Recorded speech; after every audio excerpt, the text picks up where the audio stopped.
नमस्कार, मैं हूँ डिम्पल भूमि और मेरे साथ तबले पर संगत कर रहे हैं बड़े भैया राजीव पांडे भैया। आप सभी को संगीता सुमन जी द्वारा रचित एक बहुत ही खूबसूरत गज़ल सुना रही हूँ।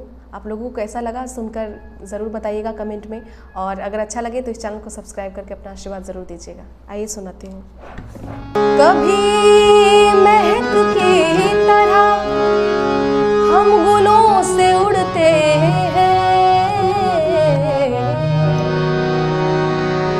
कभी धुएं की तरह हम पर्वतों से उड़ते हैं। ये कैंचियां हमें उड़ने से खाक रोकेंगी, ये कैंचियां हमें उड़ने से खाक रोकेंगी कि हम परों से नहीं हौसलों से उड़ते हैं।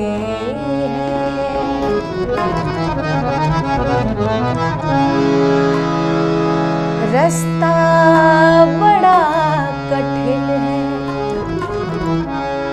रास्ता बड़ा कठिन है, कैसे चलूं संभल के, गर तुम जो हाथ दो तो